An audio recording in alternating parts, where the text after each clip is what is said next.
How did you get on Tinsel? I can remember that now, can't I? How did I get on Tinsel? Well, yes, I remember now. I did go for the audition for the reading when all the major casts were being chosen. Yeah. I had Yinka Ogo sitting there, Femi, Mutubimi, and the rest of them. Yes, but I didn't. I did get a call to pick up a role, one of the lead roles. But we had issues about content and so on at the beginning, and I asked to be excused. But to me, maybe I did something that impressed everyone. They brought me back to pick up the role I play now, which is Dan Williams. Yes. I mean, you've been there for almost. I mean, just a few months after the beginning. So that's right. Yeah, that's right. I mean, so many people have been reading up the script and back, but you've managed to keep it going. Yes. I wouldn't know if. I want to assure you, I didn't bribe anyone. I didn't bribe anyone to remain on it. But I guess whatever I was doing did justice to the thoughts of the people who work behind the scenes, the writers, the directors, the crew, the rest of the crew, and everyone. Because I know that the way the system works in Mnet projects like that is a vision and an eye on excellence, trying to get the best, put out the best every time. You seem to have bridged, two generations, because you were here before Nollywood. Actually, what we're not called Nollywood. How have you managed to stay? So many people, are gone basically. Relevant. Yeah. A little story. When we left theatre school,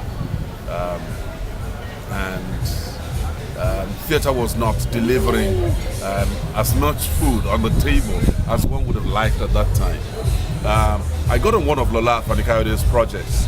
Lola was a very close friend then. And as my director, because we were picking up all kinds of jobs that were coming and so on, we just wanted to work, be able to afford the things that we really desired as professionals. And Lola said, Bimbo, take care, just slow down. Because if you're not careful, you will burn out before you are able to maximize your potentials. And I never forgot that. That's in excess of 20 years now. Where is she now? Lola, I wouldn't know, but I think she lives somewhere in England. Oh, yes, I think she lives somewhere in England, And the lesson I took away from that has been very useful to me. I choose my projects carefully. I always like projects that are issue-driven. So it's not just commercial arts. I like to feel the job that I'm doing. So because it helps me also to perform at my optimum best, and I've been able to just choose in every generation like that, if you like, and yes, I feel it's 20. 20, yes. What do you have to say to know at 20? You say Nollywood at 20 will always be a subject that's steeped in controversy. Unless we all just want to let sleeping dogs take their nap and we move on to other things. Whoever is saying Nollywood is 20 is just being smart by half, because Nollywood, yes, is 20, but the Nigerian film industry is definitely not 20 years old. So I think it's a deliberate attempt to shift the fulcrum of history and talk about Nollywood, which is the video business really. But films have been shot from eternity until before Nollywood ever happened. So we'll all celebrate Nollywood at 20, but it does not represent the true history of filmmaking in Nigeria. You will be writing off too many greats. In fact, the real history of Nigeria filmmaking, you'll be writing out. You'll be writing out Olabalogun, you'll be writing out Eddie Woman, you'll be writing out Orlando Martins, you'll be writing out Ogunde, you'll be writing out Babasala, you'll write out Ade Love, you'll write out Jide Kosoko, Bello, Maromire. All those people were making films on 16, on 30, some of them, on Super, you know, a rich history of filmmaking before Nollywood ever happened. But they say it is commercial film that they're celebrating, shot on video. So, congratulations, Nollywood at 20. Someone has mentioned Nollywood 2.0, you know, which is like movies like Tango with Me, Uncle Baby, the new. They say Nollywood, the new Nollywood. Yes. So, do you think there's a new Nollywood really? No.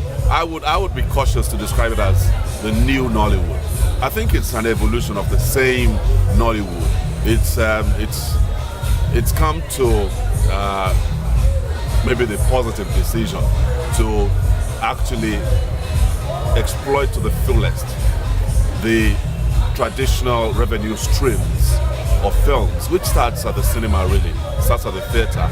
So the people that are being referred to, the performances, the projects that are being referred to as new Nollywood are actually just films that end up at the theater first before they go to video and all that, yes. No new Nollywood, it's just the same films. But we have incredibly gifted young people coming on now. They're entering the mix, and they're the ones that are changing the texture of the entire industry. The people who are shooting in Enugu, in Onitsha, in Asaba, in Port Harcourt and so on, they're still doing their thing. They're shooting straight for the video market.